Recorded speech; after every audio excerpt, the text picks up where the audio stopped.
玩过方舟的小伙伴，你可以没有听说过岛守园，你可以没有听说过古巨基，你可以没有听说过花池龙，但你一定听说过南方巨兽龙。没错，我们今天要讲的主角就是南方巨兽龙。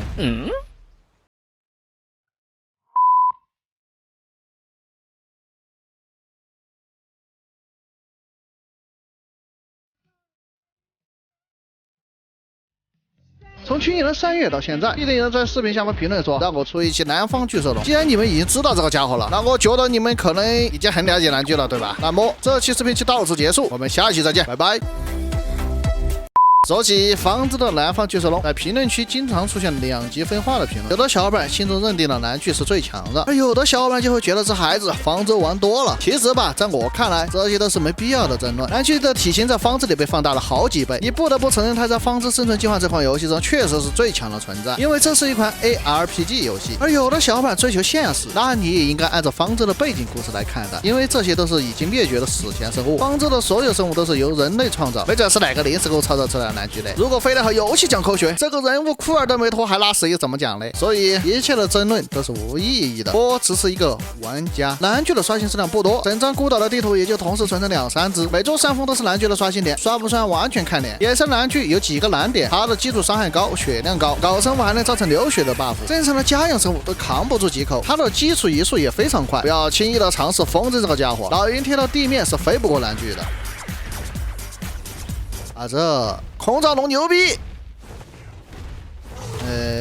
好吧，方舟的生物刷新点大致固定，所以对于老玩家来说，找南巨都是比较容易的。而驯服南巨也没有太多需要注意的地方，南巨可以对石头建筑造成伤害，所以昆仑房一般选择金属的材质就行，不管是金属广告牌、金属恐龙门还是金属栏杆支架都可以的。而且有高伤害的武器，十字恐龙门也行，我们只需要在它拆掉建筑之前打晕就行。如果你实在不想搞昆仑房，直接在天上射也可以。那我只能提醒你，它的眩晕下降速度有那么一丢丢快，可不要出现刚追上它的眩晕就已经掉0的情况就行。困住南巨以后，不管是击杀还是驯服都随你。击杀的话，远程武器直接干；打晕的话，各种麻醉武器往他身上招呼就行。高等级南巨想用普通十字弩训的话，准备10把800支麻醉箭，南巨倒地到起身只需要3分半，所以得提前准备好足够的黑色浆果、麻药、生物毒素啥的，而且还要时刻的盯着这个家伙，毕竟是南巨，我们不能给他吃太差，至少都得是优质生肉，对吧？除非你想被折磨。驯服后的南巨血量攻击会大幅度的削弱，就连唯一的攻击招式嗷的流血 buff 也无了。不过家养的南巨造成的伤害可以无视像石头人这样的减伤，无视的减伤不代表就是无视防御。另外，南巨的攻击范围也非常的广，菊花后面也能咬到，这比霸王龙强多了呀。南巨的右键平平无奇的吼，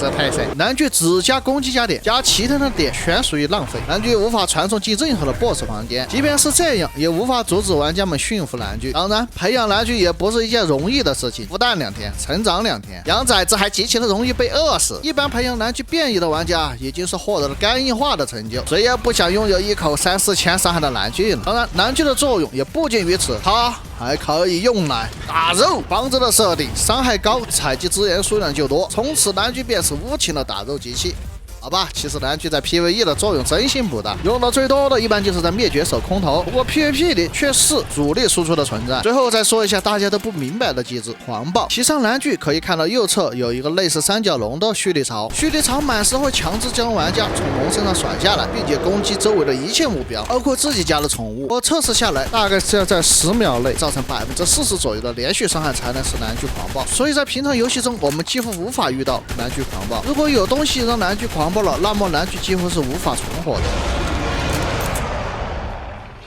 走，出去打肉。